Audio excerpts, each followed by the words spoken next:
What was your favorite class to teach? I taught almost all my career. I taught a class called feature writing, and it was a class that you take after you'd taken the introductory classes, writing, reporting, editing, and so you would get students who had already. You didn't have to worry about teaching the basics, but you could teach them the fine art of writing. And up until the end, the last class I had when I retired 2 years ago at the University of Houston was one of the best classes I ever had. It was 24 students who, all of whom were good writers, are good writers, and have done well. And they're at the point where they will listen to you and follow what you're saying. That's they know there's more to it. A lot of times when students start out, they think it's some kind of God-given. It's like you just sit down and write. Just write, put things down on paper, and it takes a while for them to figure out, hey, there's more to it than this. You don't get to be a great basketball player just by showing up at the basketball games. You don't get to be a great pianist just by sitting down at the piano, And there are things to be said about writing, and that you couldn't, if you went in the first day of the first class and said this, it would fall on deaf ears because they're not ready for it. But after they've taken these other classes, and you've got kids like when that last semester at U of H, almost the entire editors of the Cougar, the Daily Cougar, the newspaper, were in the class, and they're working every day. And we had a program at the time at the Houston Chronicle, an internship program, and in that particular class, I probably had 7 or 8 people who were or had been in the internship program there, and so they're eager to hear what you say. So when you talk to them about attribution and talk to them about story structure and leads and how to use quotes and all that, I mean, they're ready to hear it. So that was, you can see it's my favorite class, right? I'm teaching it right now. I'm telling you some things about it right now. Don't say, don't change the word of attribution. Use said, and explain why that is. Explain how to set the story up. How the setting of the story. That's very important, and it's done subtly. And to demonstrate to you that that they hear this, I'll have students quote back to me things I said to them. And so you said such and such and such. A great example is my great friend John McHam. When he was in school and he was working at the Waco News Tribune, and he was supposed to do his first sidebar. And he came to me and said, it was on a Baylor football game, and he said, "What's a sidebar? How do I write a sidebar?" And I told him how to write the sidebar, and he today can tell you back almost word for word, it seemed to me, everything I told him in 1972 or 3. Think about that. And for example, in a sidebar, after you set up the sidebar, you're going to have a quote in it. By the 3rd paragraph, you have a quote. Well, you won't see McLean do almost anything unless it has a quote in the third paragraph, the way I told him to do all those years ago. So you can see why, yes, feature writing. What's the 1 or 2 things that you would say that over the years, particularly at Baylor, that you'd like students to remember about your classes or your teaching? I think what I was just talking about, that there are things to be learned. I saw Akeem Olajuwon play for the University of Houston against SMU when he was a freshman. He was awkward. He had a terrible temper.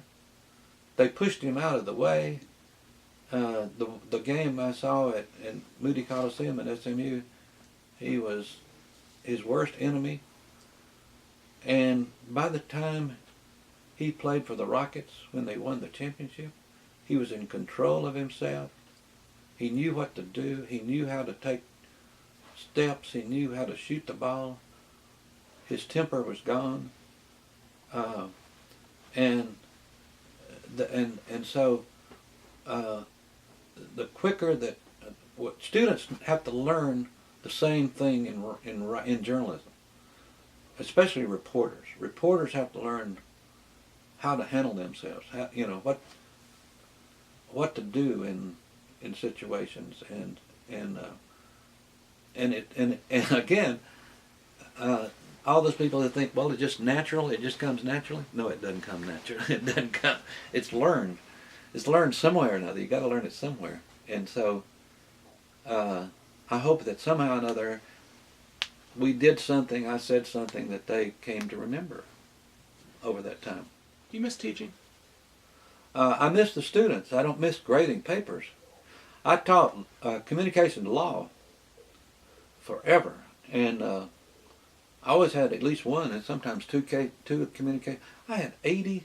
Well, at one time at U of H, I had 120 students in communication law, and then 100. Finally, I got down to 80 because they didn't have a room big enough to put it in. But every time you had to test, you had to grade all those tests. So I'd have a whole weekend from the time they took the test till the next Monday to get the test graded. So that would be about all I'd do. You'd grade 100 papers at 4 pages long, asking technical questions. Whew, I don't miss that. and you taught that class from your own textbook? Yes.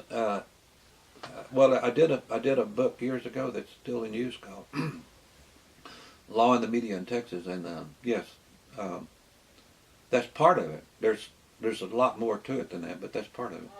What did you learn over the years from your students? Everything I know, everything, because each one brings something different, and when you get to know, when you get to know them and you learn about them.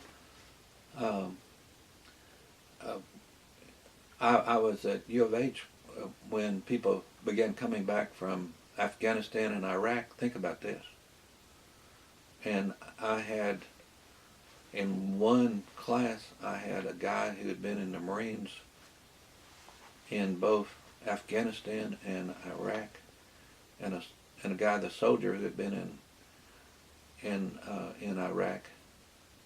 And so when it was time to talk about the war, I didn't have to do anything, just let them talk. They had pictures, and the students would just sit in awe and listen to them. I had in one reporting class, I had a woman who had been raised in Palestine and a woman who had been raised, Jewish woman from Israel. And so toward the end of the class, when we were talking about current events, I set aside a day for them to talk and just to explain who they were and what the conflict was about, and so forth. I had a guy show up from, as an exchange student from Vietnam, who was a journalist in Vietnam, in Hanoi. He'd already had a degree, but he came over to take journalism. Had a woman who was from Russia who one day and I was talking about freedom of the press and so forth, she just speaks up in class. She was in the law class and said, "It's worse than you're talking about. It's worse than what you're saying."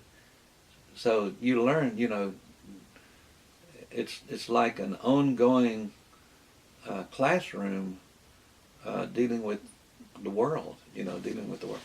At U of H, I had students who were in, who wore Arab dress that you would normally not. I had a woman once who came in was completely covered, which you don't see.